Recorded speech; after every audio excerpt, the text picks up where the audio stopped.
Hello again, guys. It's Gregola Productions here, back again with another episode of the GPWS that I completely forgot to make. This is the last part of the Seth Thomas Plymouth Electric Mantle Clock series. So much has happened since our last part. A lot of you have been waiting for this update. I'm sorry. So let's just dive straight into it. The reason why I didn't update you guys sooner was because this would have some sort of breakdown shortly after I would upload, or shortly after I would record a video on it. There'd be some sort of issue immediately after, thus making the video I just filmed obsolete. So after a few tries, I just kind of stopped for a while and sort of forgot about it. But we did get this thing running. The main sort of developments that happened, and the reason why these videos kept getting all screwed up, was because this clock would randomly jam up at times. And I couldn't figure out why until I realized, oh wait, there's a couple of worn bushings on this thing. So I had to wait a few months for bushing, or at least a few weeks for bushings to get here, and then, put them on, get the thing back together, find out it doesn't work, pull it apart again, install another bushing. Yeah, it's a whole fiasco. So really, that was a super basic clock repair problem that happens to basically everybody at one point or another if you're in this hobby. So we got our bushing straightened around. Okay, what's next? Well, there was something that has come up time and time again throughout this series, and it's called the automatic reset mechanism that this clock has. What's that? Well, just in case you've forgotten or not familiar with it, you don't have to stop the clock hands when you're setting it, when you're just spinning the minute hand around, and let's say it's been unplugged for a while or something, or for some reason it's at the wrong time. As you're doing that, you don't have to stop at every quarter, and the mechanical version is like this too.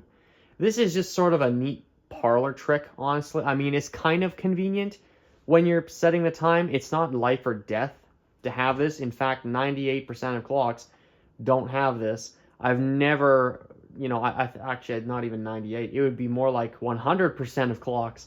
Actually, no, 99.999% of clocks don't have that.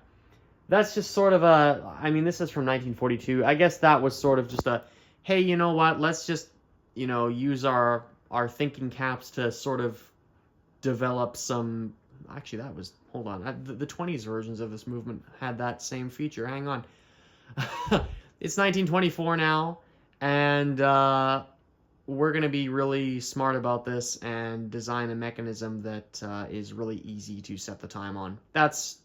Or very easy and quick to set the time on. There we go. And of course, with the electric version, which was introduced, I don't know exactly when, but it has that same feature. Now, I had absolutely no idea how to set that feature up. I mean, you can put the gears back, when you're reassembling this clock, you put them back together, yada, yada, yada. But you have to get things orientated in a certain way. Well, how the heck do you know how to do that? The instructions don't tell you. So how do you know how to properly set up this automatic reset mechanism to make it work and to make it automatically reset when you're setting the time and you skip past every single quarter? How does that work? How does it shut the chime off for, or how does the chime get unsynchronized, and how does it shut itself off for an hour and then come back later at the right time? How does that work? So it could be an hour, it could be 2 hours. I don't know. It's somewhere in there. Well, I bought a book. That's what happened. I did the old-fashioned method here and bought a book on really obscure information about chime clock repair. This book was something I knew about for the longest time because I have a mechanical version of this clock. Not the electric one like this one, but a mechanical version of it. And I thought, how about for my first, or how about for this specific clock, I see there's this book, it's called Chime Clock Repair. How about I just make my life easier, get this book, and then I'll know how to reset the chime mechanism thanks to somebody who's already either has access to company documents or has just figured it out. That type of dynamic. So we're going to take a look at this book ourselves because I think it's out of print. And I'm not sure what the copyright information is on it. But first, we're going to hear this thing strike 7 o'clock and see where we kind of, how it sounds, I guess. We had lots of chime block issues on this thing. We had to buy a new, actually not chime block issues, chime hammer issues. There we go. Yep, something would get, I don't know, something would sound right for a day and then it wouldn't sound right for, you know, in a month or whatever. I don't know. These things, you really kind of got to play around with them sometimes. Don't take what I'm saying too seriously, though. Just take everything I say with a grain of salt, because I am no expert here. So I had to come back and do this thing multiple times before it was finally right. Oh, there goes the warning cam. And for some reason, the minute hand, the trip mechanism is not completely synchronized with the 12, the number 12. You can see that it's already past 12 and it hasn't struck yet. I don't know how to fix that. If you go back and see my earlier parts of this, you'll know that it's just all pressed together and there's no way to even move anything. So I don't know if it's always been like that or just over time somehow. I mean, it's not that big of a deal, really. What I do is I set it just like a minute or two ahead. So when it strikes, it's synchronized with my phone. Yeah, most accurate clock I have. And I kind of set all my electric clocks by that. I don't know. Okay, we're going to go here. Any second now. See, it's past 7, but now in real time, it's just turned 7 p.m. Oh.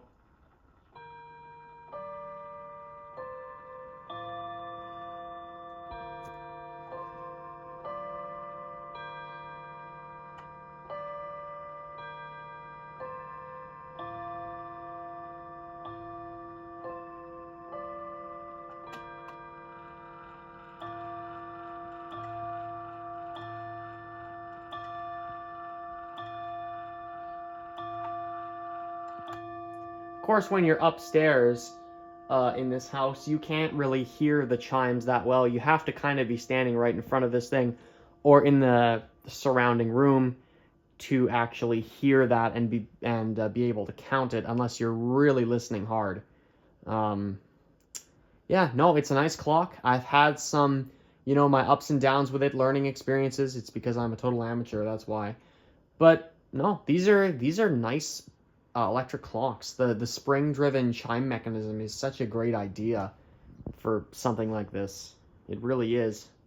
Anyway, let's go see the book that completely saved this whole project and kind of told me what to do.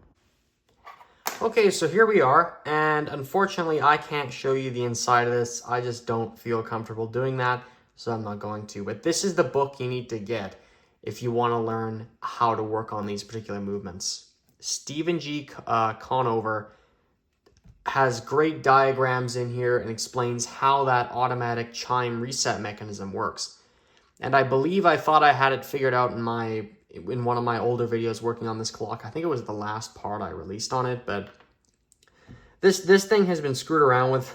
That particular movement has been screwed around with so much that I don't know what's what anymore, and it was forever ago. But the point is, bushings were replaced, the movement got cleaned, the movement got re-oiled, and this book was kind of the whole thing that tied that all together, where, you know, I figured out, well, I didn't figure it out, but he's probably the one who figured it out. I wouldn't be surprised if this entire book is him just messing with different movements and just seeing, oh, this does this if you do this. But anyway, his work here has helped me with mine. So that 1700 series movement, which, by the way, yeah, I didn't actually know it was called that until now. That is because I've just realized that Stephen has his own website, which I'll link in the description. And lo and behold, his newest book, let's just see when this has come out. Okay, $30. Look what's on the cover. Well, gee, that looks familiar, doesn't it? Oh, yeah. But even if you don't want that, you can still make do with this version of it, because this movement covers the Seth Thomas 124 movement, which has the exact same chime mechanism in it. So I wouldn't be surprised if he just copied and pasted his entire that entire section into that book here. So this book will work, or this one will work, probably. I haven't read this one, so I don't know. But if he's talking about that specifically, chances are it'll cover that. So that's great. I didn't know Stephen was actually still alive. You know, you look at these books and you go, well, who the heck knows how old that is? It's not every day you hear about people making clock repair books. So I'll link this website in the description. And the guy clearly knows way more. The guy knows more than I do. We'll go with that. That's the way. Oh, I might have to get some of these other books here. Look at this, New Haven. Oh, they're talking about. I may actually have to get some of these other ones. We'll see here. My cart's empty right now. Let's see how long that lasts. Nope. Good website, good book, explains what's going on, tied the whole project together, and it may or may not have just told me what the movement model number was called. But that's okay. This is where it's at. Get this book. Get it now. Don't wait. I don't know what the Amazon prices are. I think, let's check here. I'm in Canada, so these are my prices. 24, okay, 28. Okay, $30. That's not bad. Okay, yeah, no, definitely worth it. Buy now, purchase, go get it. I'm not being paid to say that either. It's good. This will help me with a lot of other stuff that I'll work on in the future, and also knowing that this website exists. Again, this is a rare thing, even discovering that, oh wait, the guy is not only still alive, but runs his own website where all this stuff is for sale. Usually these things are stuck in the corners of dusty used bookstores, and I'm not knocking used bookstores, okay? Don't think I'm doing that. But usually that's where this type of stuff lives, and all these books, I don't know how old all of these are, but a lot of them give me the impression that they're from the 1990s, but I could be wrong about that. But nope. This stuff is good. This is great that this is all here. So anyways, guys, thank you for watching. I know, again, I couldn't really reveal any of the actual secrets that this book has.